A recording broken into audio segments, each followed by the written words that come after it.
folks, welcome to another episode of The Shot with Cosmos.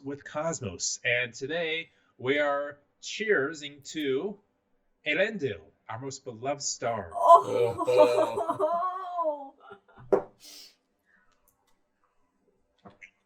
that's not bad tequila. Take a drink. All right. Okay. Earendel. So last March, researchers at Johns Hopkins University announced the oldest star ever observed. This star, now named Earendel, was formed about 500 million years after the Big Bang, which makes it incredibly old. And with the expansion of the universe, that makes it 28 billion light years away from Earth. That's like double the age of the universe. That's how far away it is. Jesus. Yeah. And we could see it? We did. Oh my God. And so this star was found using Einstein. Hey. There was a group of galaxies that lies between Hubble's vantage point and Earendel, and obviously a group of galaxies is going to possess a tremendous amount of mass, of gravity. And that gravity then bends space-time, creating another lens known as Gravitational lensing. Gravitational lensing. So researchers, they imaged this monumental force, and in doing so, captured this red speck that was kind of strewn about in the picture. And that little red speck immediately proved to be one thing. It was moving away from our vantage point, thanks to redshift, so it was red.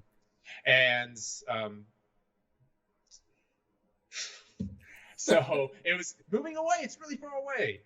And so that star was then given the sexy designation of WHL0137. That was the cluster of galaxies that was creating that gravitational lensing, /LS. And it doubled the distance of the previous record holder for most distant star. What was the so previous? Right away. You got the previous one? The other one is obviously half of that distance. Oh, okay. And Okay. it was called Icarus. Oh.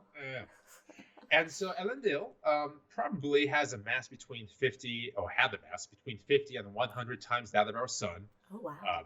And is a hot little boy. So it's coming. Not here anymore. No. It went No. It went boom. It got very quickly. So its surface temperature was about 20,000 Kelvin. Which is hot. Wait a minute. That big of a star that early in the universe is after the Big Bang? Yeah, so most stars in the early universe were massive stars like that. Yeah, well, like gas. I guess that's close. Okay. All right. The universe is much smaller. Yeah, that's true. Yeah, so that was 20,000 Kelvin. So for comparison, our sun's sitting at a surface temperature about 5,000 Kelvin. So it's significantly hotter and bigger than our sun. Which is about 40,000 degrees Fahrenheit, by the way. Thank you. I like the giant K in there. And like Mike said earlier, yes, it exploded fairly quickly after it formed. Wow. A couple million years. A star that big, that hot's going to blow its top. And so propositions have been made for the James Webb to take a gander at Earendel, and that would help discover if elements heavier than hydrogen and helium exist. Oh. Now, to me, the more exciting aspect of that would be the absence of heavier elements. If that's the case, Earendel may be a population 3 star. Now, what is a population 3 star? Let's get into that rabbit hole. So, friend of the podcast, Walter Bade, came up with a categorization of stars in the 1940s. Friend of the podcast, yeah. He's been on the show many times. We'll claim him. Well, Walter Bade and his colleague, who's his colleague? Okay. Oh, Zwicky. That's right. It was Wiki. Yeah, it was Zwicky Wiki. and Bade, they show up fairly often in the podcast, so I consider them friends of the show. Yes. So yeah, he used populations to kind of categorize the stars. So population 1 stars are young and metal rich. They're the ideal bachelors of space. And they're the common stars we see in our sky. Mm-hmm. Look out, it's probably population 1 star. Population 2 stars are metal poor. They have formed a little earlier in the universe's history.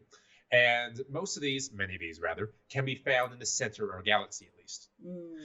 Now, population 3 stars. These are the oldest hypothesized stars, but not yet confirmed to be observed. These are absent of heavy metals. They're comprised solely of hydrogen and helium. Any guesses why they're comprised mostly of hydrogen and helium?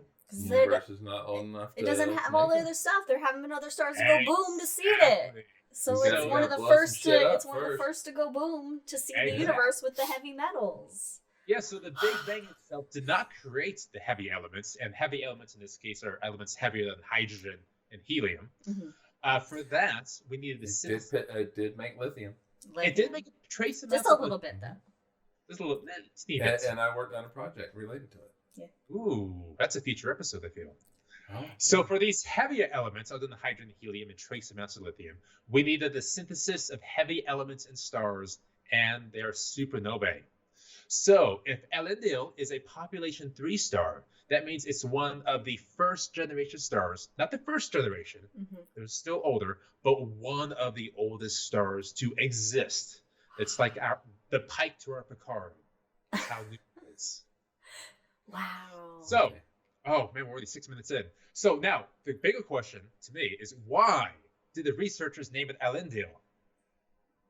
Oh, I'm so glad you gave me that curious look. So number one, it's because space people are a bunch of fucking nerds.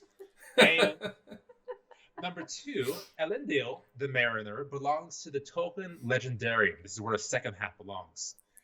You see, Earendel was a half-elf born of men and elves, with an appearance really more of an elf than a man.